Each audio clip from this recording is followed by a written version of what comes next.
Hello, എല്ലാവർക്കും പുതിയ വീഡിയോയിലേക്ക് സ്വാഗതം. അപ്പോൾ ഇന്ന് ഒരു GIBക്ക് പോയൊരു ദിവസത്തെ വ്ളോഗാണ്. നമ്മുടെ ഫസ്റ്റ് ഫുൾ സിലബസ് ഉണ്ടായിരുന്ന GIB ആയിരുന്നു. അങ്ങനെ രാവിലെ എഴുന്നേറ്റ് ഫസ്റ്റ് ബയോഡൈവേഴ്സിറ്റിയിലെ കുറച്ച് എക്സാമ്പിൾസൊക്കെ നോക്കി, പ്ലാന്റ് കിങ്ഡം, അതേപോലെ മോർഫോളജി ഓഫ് ഫ്ലവറിങ് പ്ലാന്റ്സ് നോക്കി. അങ്ങനെ പഠിച്ച് കുറച്ചായപ്പോൾ സമയം നോക്കിയപ്പോൾ ഏകദേശം ഒരു 5:35 ആയിട്ടുണ്ടായിരുന്നു. അങ്ങനെ പുറത്തൊക്കെ ഫ്രഷ് ആയതിനു ശേഷം പുറത്ത് നോക്കി. അപ്പം ഏകദേശം വെളിച്ചമൊക്കെ വരുന്നുണ്ടായിരുന്നു. അങ്ങനെ റൂമിൽ വന്നു. ബാഗിൽ ബുക്കും അതേപോലെ ഹോൾ ടിക്കറ്റും ആധാർ കാർഡും എടുത്തു വച്ചു.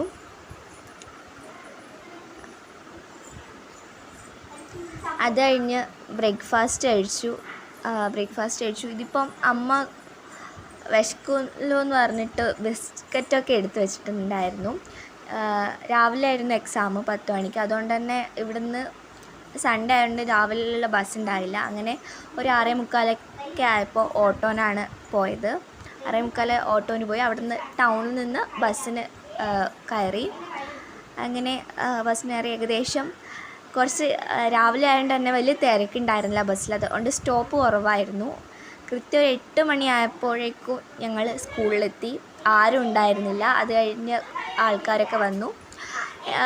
എക്സാം എഴുതി ഫുഡൊക്കെ കഴിച്ചു. അങ്ങനെ ബസ്സിൽ വീണ്ടും ഏകദേശം ഒരു 4:15 ആയപ്പോഴേക്കും വീട്ടിൽ തിരിച്ചെത്തി. കഴിഞ്ഞ GIB നിങ്ങൾക്ക് എല്ലാവർക്കും എങ്ങനെ ഉണ്ടായിരുന്നു? ഫസ്റ്റ് ഫുൾ സിലബസ് GIB ആണ്. എല്ലാവർക്കും മാർക്കൊക്കെ വാലുവേറ്റ് ചെയ്തപ്പോൾ കൂടുന്നുണ്ടോ, എങ്ങനെയുണ്ട്? എനിക്ക് എന്തായാലും നല്ല എക്സാമായിട്ടാണ് തോന്നിയത്. കുറച്ചുകൂടി സിമ്പിളായിരുന്നു. ഞാൻ പ്രതീക്ഷിച്ചതിന് അത്രയും ടഫായിരുന്നില്ല. എന്തായാലും നല്ല രീതിയിൽ എഴുതാൻ പറ്റി എക്സാം. പിന്നെ പറയുവാണെങ്കിൽ ഏതൊക്കെ പോർഷൻസിൽ നിന്ന് ക്വസ്റ്റ്യൻസ് വരുമെന്ന് നമുക്ക് മനസ്സിലാക്കാൻ പറ്റി. ഏതൊക്കെ ചാപ്റ്ററിൽ നിന്നാണ് ക്വസ്റ്റ്യൻസ് കൂടുതലെന്നും ഏതൊക്കെ ചാപ്റ്ററിൽ ഏതൊക്കെ ടോപ്പിക്സ് നമ്മൾ കുറച്ചുകൂടി സ്ട്രെസ് ചെയ്ത് പഠിക്കണം എന്നൊക്കെ ഈ എക്സാമിലൂടെ നമുക്ക് മനസ്സിലാക്കാൻ പറ്റും. അതുകൊണ്ട് തന്നെ ആരും ഇങ്ങനെയുള്ള മോക്ക് ടെസ്റ്റുകൾ മിസ്സാക്കാതിരിക്കുക. നമ്മുടെ മാർക്ക് കൂടാൻ എന്താ പറയുക, ഒരു വഴി എന്ന് പറയുന്നത് ഇങ്ങനെ മോക്ക് ടെസ്റ്റാണ്. അപ്പോൾ എല്ലാവരും എക്സാംസൊക്കെ മിസ് ചെയ്യാതെ എഴുതാതിരിക്കുക.